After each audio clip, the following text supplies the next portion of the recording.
Uh, okay, so as I said before recording, my name is Daniil Frants, and the session title is Developing a Design While in High School, what we did and what you can do. Originally this was supposed to be a presentation by two people, also Ilan Pieshedev, but unfortunately he couldn't do it for some personal reasons. So, and somebody please just type in the chat to confirm that you can hear me and that you see the slides changing. Alright, great. So these are the sponsors and supporters. And now I'm going to enable everybody's whiteboard. Actually, they're already enabled. So please mark off your location on this map.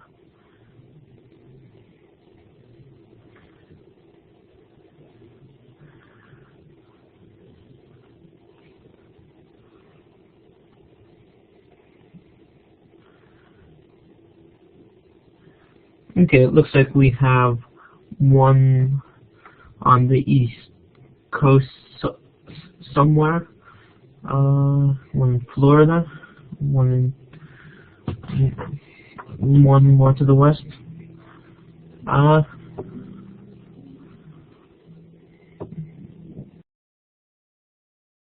One on the west coast. Alright, so let's start. So, as I said, developing design while in high school, what I did and what you can do. So yeah, first I'm gonna just walk through the general things here. So ideas.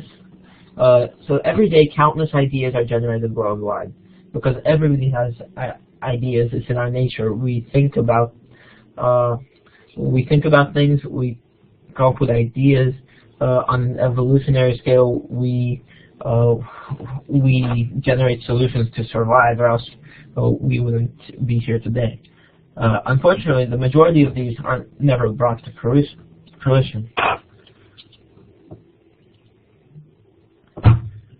So recently I found out a troubling statistic that the number of people under 30, well actually this is incorrect, it's the number of households with people under 30 owning shares in their own companies has dropped from 10.6% to 3.6% in the last 2 decades.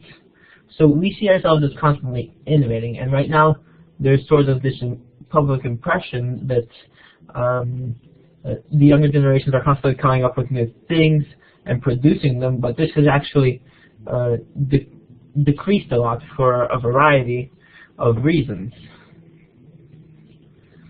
So for high school students, this is high school is the main reason. You can't really get much done when you're in the stage shown in this picture below. Yeah, and yeah, I agree with Steve Hargadon that student loan debt is a big issue among other things, but yeah, so there are definitely, that's one of the more major obstacles that people encounter now. So yeah, and obviously with current high school schedules, you have assignments, the pressure to get into a good college. High school students have pretty much 100% of their time taken up by their schoolwork if they are ambitiously trying to accomplish something. So this leads to the question of how you actually do something while in high school.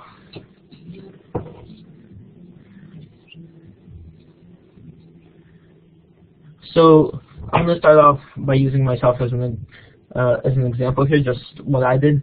So I started slowly developing the first product for my company, Frants Innovators, when I was in the 9th grade. So the idea was a lifetime closed captioning system. Basically, what this means is that on Google Glass or a Google Glass-like display, there was there would be voice recognition software set up so that when a deaf person was trying to talk to somebody, when they were spoken to, the text would be heard by the microphone on the screen, and then the text would be translated into text, which would be easily readable. So as time went on, I became gradually more committed to the project. At first, it was just me trying out some sketches. Then I started coding applications for this, trying to set up an alternative to the GDK, which Google was very unclear about releasing, and GDK is Glass Developer Kit. So now there were a lot of various obstacles there, but those aren't really that relevant. So I was already extremely busy. I personally just tend to overload myself, and I know this is the case for many people. But the more I started to care about the project and the more I put into it, the more time I made for it. And when I say made time, this a lot of people tell high school students to reorganize their schedule, manage their time, but sometimes you just have to lose sleep over it. You just have to lose your free time and lose the sleep. So yeah. So I started Frants Innovators to go along with the project's business side, and I used the plan to get funding using Indiegogo. And the project was at first a colossal failure. The financial details of the campaign could not be settled because of the fact that I'm underage, and the campaign required having an active business account, and then banks, like many institutions, discriminate against people who are underage on the basis that that they believe that there is a larger percentage of competence in people who are of age, which may be true to an extent, but this kind of thing is something which I'm sure that everybody here has encountered at some point. And yeah, so that is really one of the biggest obstacles, and there's not really much you can do about that except just go through the obstacles one by one and try to create solutions for the problems with which you are presented. So secondly, a team at Georgia Tech beat me to the punch, sort of, when they developed software for Google Glass, which did almost exactly what I planned to do, except that they didn't bother with any patenting, financial aspects. They just released it, and then it automatically became Google's property, which was what I was afraid of, because if that happened, I was unsure of how helpful it would really end up being. I really didn't want it over commercialized. So yeah, but that was just the first project, and now I'm actually starting it back up, and probably 6 months have passed since the end of the project. And my small team and I have come up with many other ideas which we are developing. And well, now you're probably expecting me to say something like believe in yourself and your projects. Okay, yeah, I'm not going to do that. So believing is good, but it's worthless without actually taking action. You have to do things to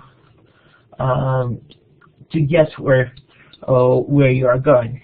So what I ended up doing in my case was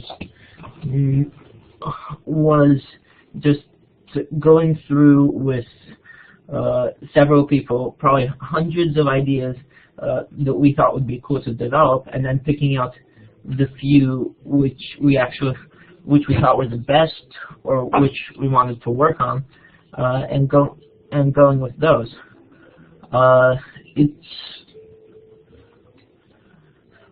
Several of the ideas include a belt which charges your phone. So there's a USB port in the belt which reach from where you can just plug your phone into your pocket. without feeling it. So this you don't have to carry around a bulky Mophie or just a portable brick even, which isn't on the case. Let's see, a few other things. What else? A watch for blind people where you can run your hand over the watch and they can feel either Braille or another code, which we haven't finalized yet, on there for time. And well, the purpose is developing products to make people's lives better.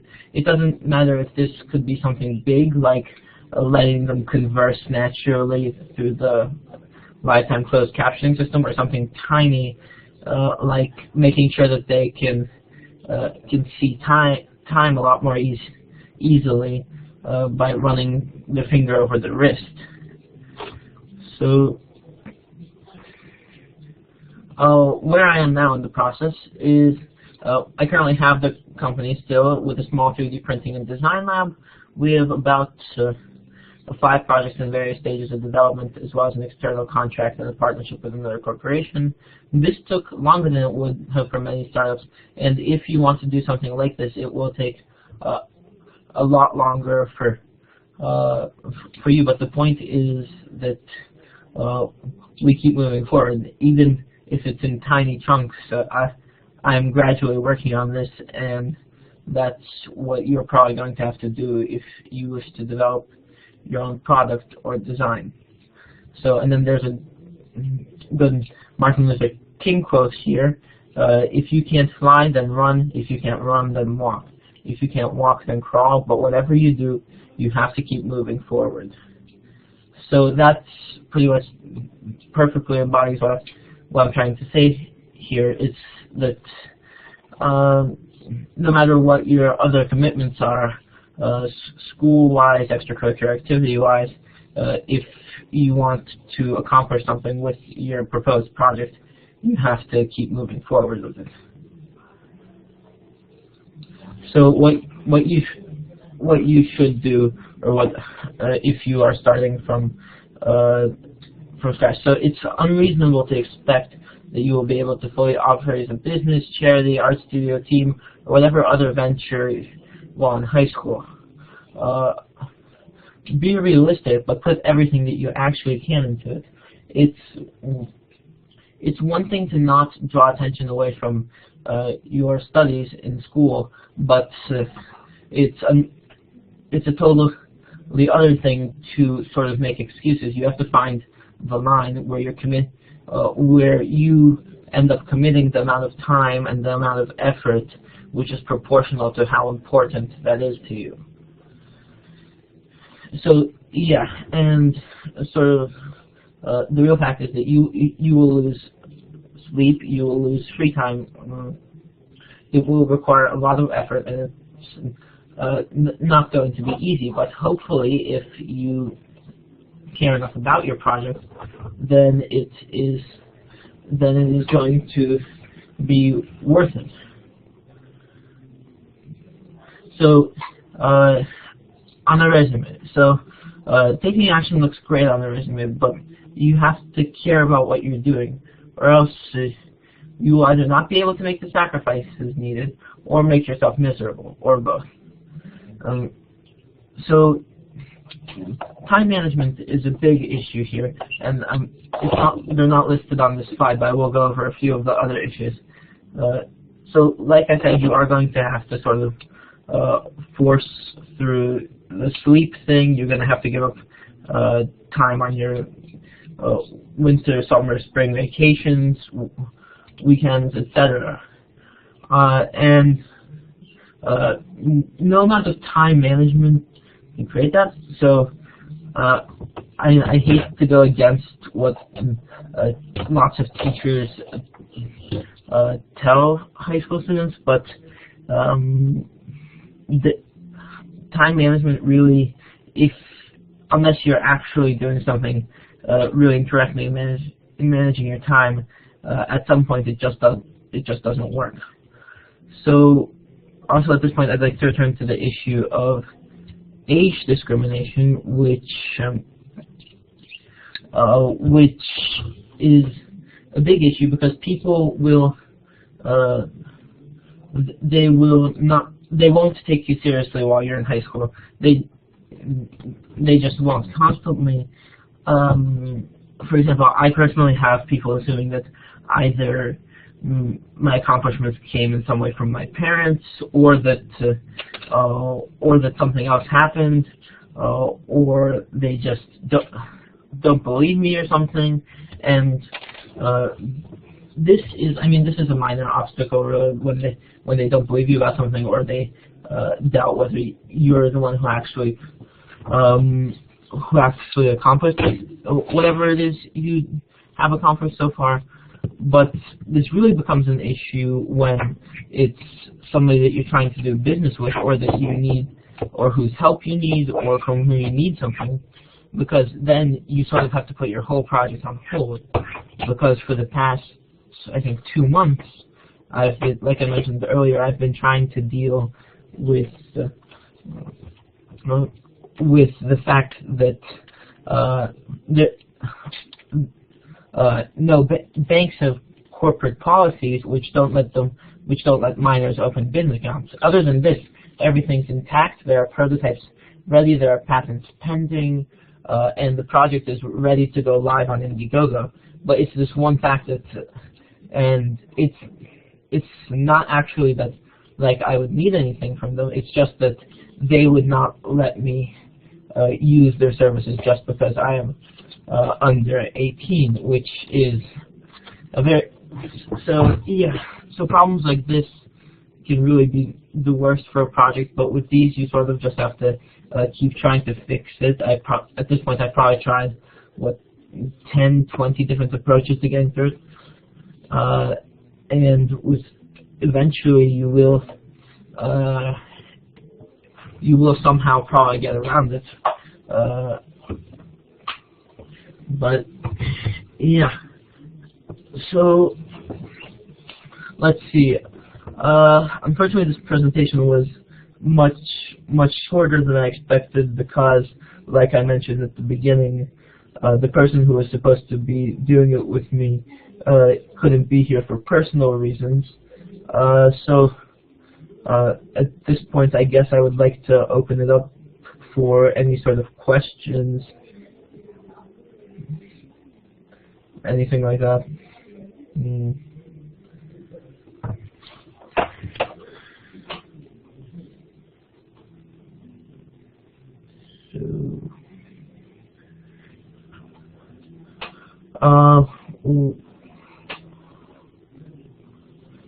So let's see, a few questions here.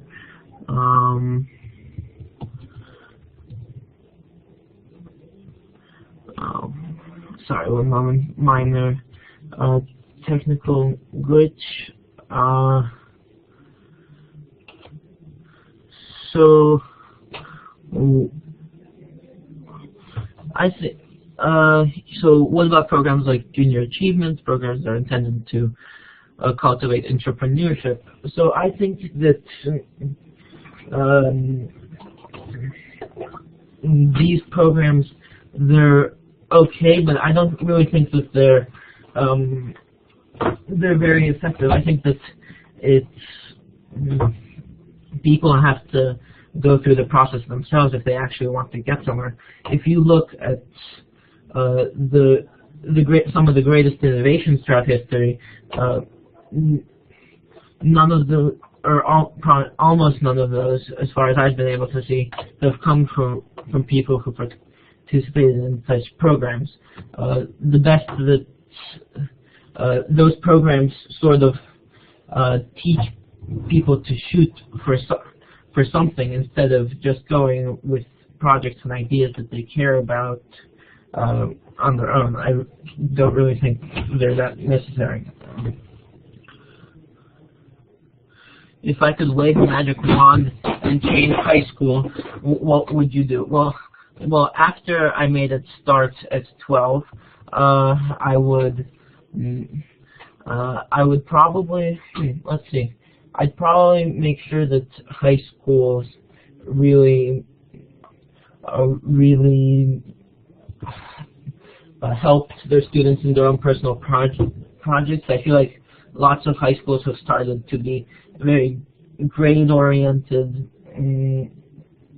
more with very standard curriculum, but the truth is that you can't really use anything standard for a large number of people. So schools, I think, have to adapt to meet individual requirements of their students. This ranges from anything like if a student has dyslexia, or to if a student is developing a big project and would need a teacher's help, or if a student has some sort of passion and would need somebody's help with developing that.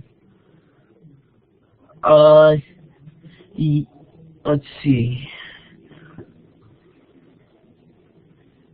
Are kids too busy being young that they do not value time?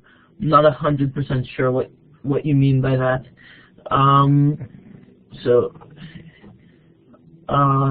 Well, if you mean that that responsibility isn't that common at a younger age, I think that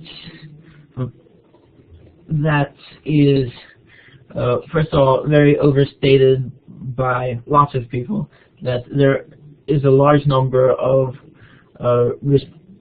responsible people in high school, and I think that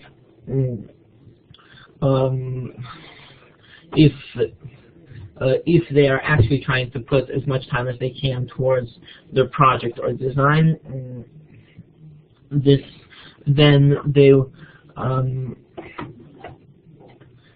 they will manage their time responsibly. But I'm not going to pretend that anybody can do this. There are people who cannot do that. They don't have the discipline for whatever reason. But I believe that there are a lot more people who can do this, who just don't, because either they're not exposed to anybody in their environment who encourages them to do so.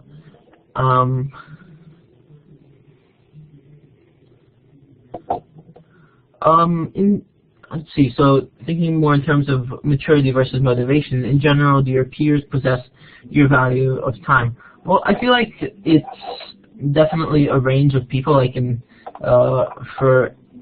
any demographic, so in high school students, many of my peers definitely do not possess this value of time, but then again, there is a much larger number than most adults seem to think that do, and these people who do, they really put a lot into it. So, and going up to, did your parents provide any emotional support for you during your endeavors? Well, I mean, emotional support, yes, but it's not really that I needed much emotional support. It's that they really did help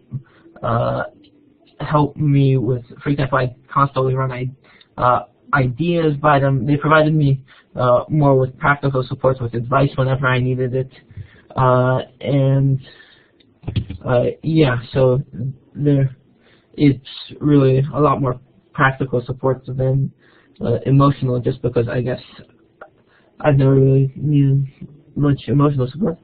So don't know why. So let's see if I've missed anything. I think there's one from Jackie Gerstein.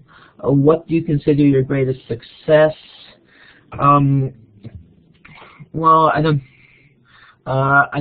really know, since a lot of these projects are still in development. But I think that if assuming that they would all say all of them worked out, I would probably consider the lifetime closed captioning system my greatest success, because this is assuming that however long down the line it does work out, because it's still in progress.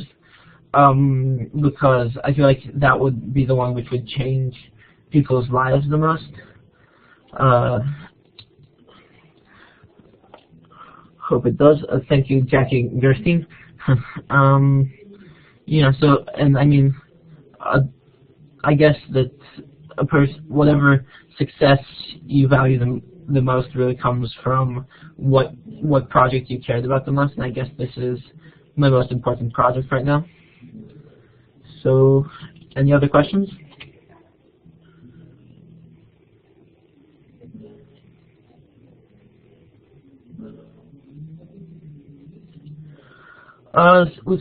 So social anxiety, I think that social anxiety is really, you do need to, so I'm not sure if I read off the question, sorry. Could someone with social anxiety be successful in entrepreneurship?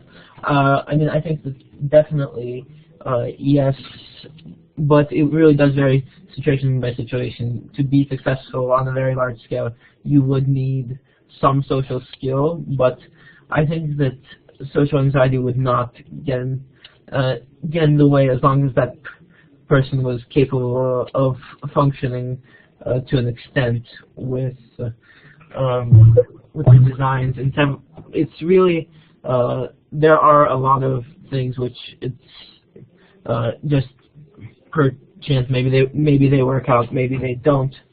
So that's why you have to keep trying and moving forward with it, because more likely than not, at some point something will fail. So yeah, so with people with social anxiety can definitely be successful entrepreneurs, and many have. So, all right. Anything else?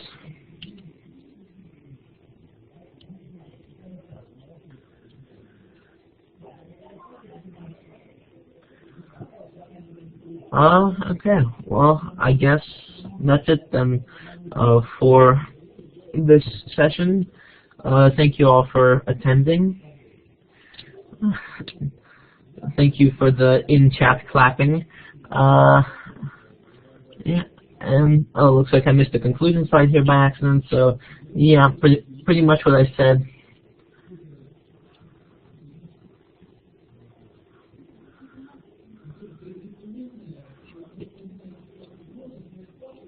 All right. Well, thank you and goodbye.